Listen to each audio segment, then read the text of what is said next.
Muy buenas tardes. Muchas gracias al Instituto por esta invitación.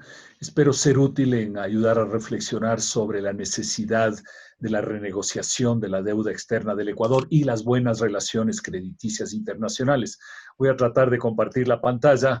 Bueno, si no funciona, voy hablando nomás, pero espero que me funcione. Esas habilidades no las tengo, pero capaz que sí lo logro. Y parece que sí lo voy a lograr. Sería que sí lo voy a lograr. Sí, lo logré, creo. Sí se ve, ¿no? Bien. Entonces la pregunta es ¿por qué este tema de la renegociación de la deuda y nuevos créditos que necesitamos? Y voy a plantear tres temas rápidamente. El primero, vean ustedes aquí la magnitud del shock externo de la economía. Simplemente cojamos 2014 y 2020. El total de ingresos en dólares que tuvo la economía ecuatoriana en el 2014 fueron 36 mil millones de dólares. Este año van a ser 34 mil. No parece mucha diferencia, pero vean ustedes, el total sin deuda en el año 2014 fue 32 y este año sería 24. Es decir, sin el endeudamiento que necesitamos, incluyendo la renegociación de la deuda, la caída de recursos sería de 32 a 24 mil millones de dólares. Cabe recordar que el PIB en el Ecuador es de más o menos 100 mil millones de dólares, lo cual hace fácil pensar cualquier relación en términos de dólares. Segunda razón, ven ustedes aquí arriba la necesidad de financiamiento de la economía, del gobierno. Antes del coronavirus está aquí en azul, 5, 4, 5 mil millones de dólares anuales. Después del coronavirus, 13, 10. Es decir, las necesidades de financiamiento de la economía han aumentado en alrededor de 6, 7, 8 mil millones de dólares anuales. Tercera razón son los pagos de deuda. Tenemos un perfil de deuda muy malo y vemos aquí en los próximos años que tenemos pagos de deuda interna y externa, pero la mayor parte es deuda externa, pagos del orden de 8, 9 mil millones de dólares anuales, es decir, alrededor de 8 a 9 puntos del PIB entre intereses y capital. Creo que estas tres razones nos llevan a pensar que evidentemente, peor en las circunstancias actuales, no podemos pagar la deuda y tenemos que encontrar salidas a ese tema. ¿En qué consiste la deuda del Ecuador? Bueno, ven ustedes aquí al final del cuadro, la deuda total del gobierno es 58 mil millones de dólares y alrededor de 60% del PIB. De eso, deuda interna son 16 mil millones y la deuda externa que ustedes ven a la mitad son 41 mil millones de dólares y alrededor de 42% del PIB. Pero aquí tengo marcado en rojo los tres centros importantes de esa deuda. Ven ustedes gobiernos, que es básicamente la China, alrededor de 6 mil millones de dólares, 6, 7% del PIB, organismos multilaterales, alrededor de 14 puntos del PIB, y los famosos bonos en el mercado privado internacional, que son alrededor de 18 mil millones de dólares, es decir, cerca de 20% del PIB. Entonces, la pregunta nuestra es cómo y con quién negociar. Tenemos tres grandes centros de negociación, como acabamos de ver, bonos, China y multilaterales, pero cada uno tiene su especificidad.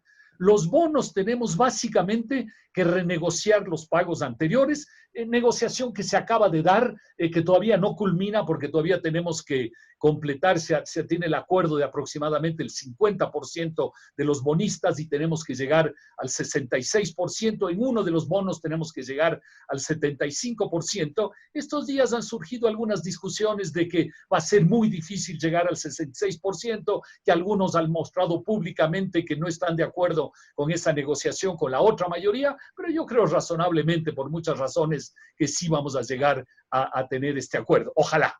Lo segundo es la China. Ahí tenemos dos cosas que hacer, que es renegociación de los pagos anteriores más dinero fresco. Y esa es una negociación obviamente que más complicada porque tú estás pidiendo dos cosas a la vez. Arrégleme lo del pasado y además deme dinero fresco. Y lo tercero son los multilaterales a los cuales básicamente le estamos pidiendo dinero fresco. Estos son los tres elementos que estamos manejando. Voy a hablar sobre todo del primero, que es el que se acaba de avanzar públicamente, pero los tres son muy importantes y ustedes saben que son muy importantes porque además cada uno de los tres espera que el otro dé el primer paso. Los organismos multilaterales le dicen a los tenedores de bonos, bueno, ustedes ganan dinero con eso, ustedes toman riesgos y cuando se equivocan y el cliente no puede pagar, pues usted tiene que asumir ese riesgo.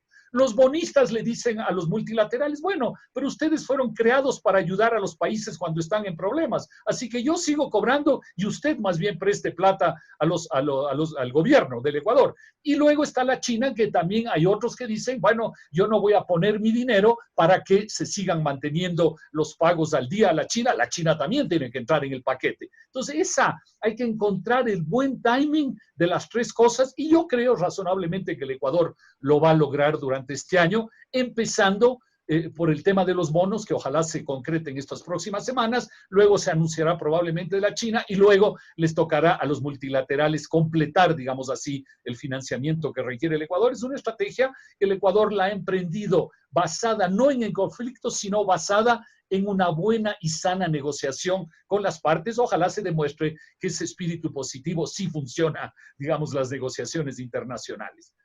Los bonos hay que renegociarles porque ustedes ven aquí que tenemos 10 años para pagar alrededor de 18,000 millones de dólares en bonos y hay años en que los pagos son exorbitantes, 3, 4 mil millones de dólares anuales, 3, 4% del PIB solo en bonos, que obviamente el Ecuador no tiene la capacidad de pagar. Y además estos primeros años, 2020, 2021, 2022, en que estamos en plena crisis del COVID, pues tenemos también pagos muy importantes que el Ecuador no puede hacer. Entonces el Ecuador se ha sentado a la mesa, yo diría con muy buena voluntad para encontrar una solución no conflictiva, sino una solución razonable para las partes y lo que se ha conseguido es lo que está aquí.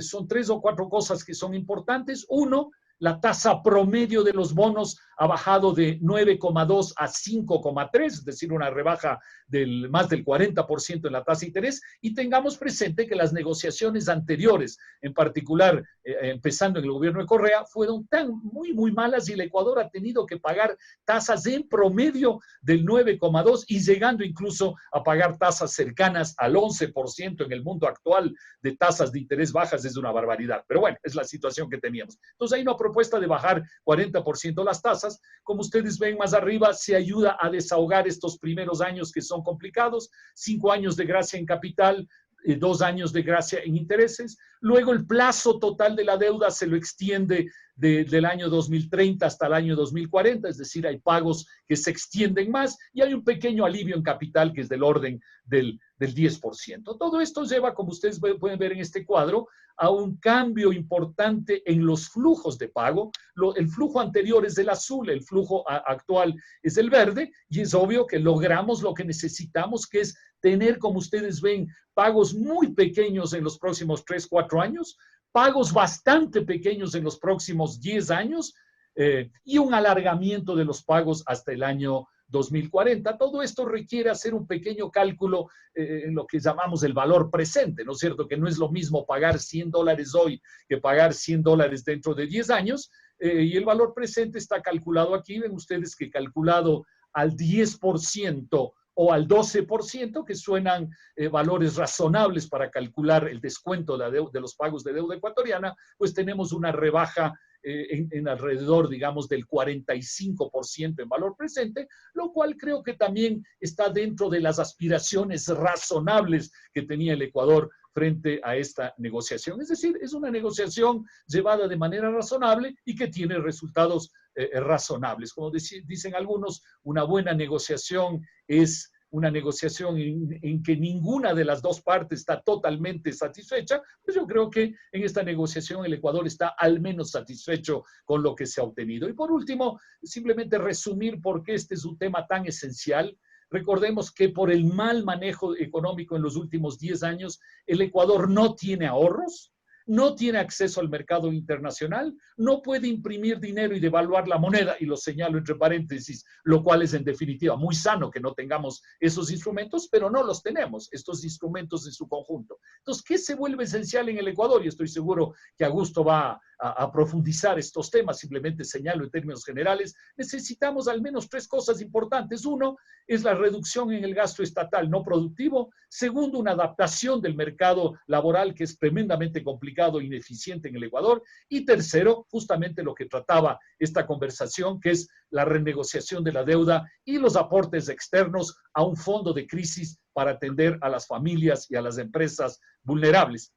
Así que ese es el entorno que quería comentar con ustedes sobre la deuda y la renegociación de la deuda. Muchas gracias.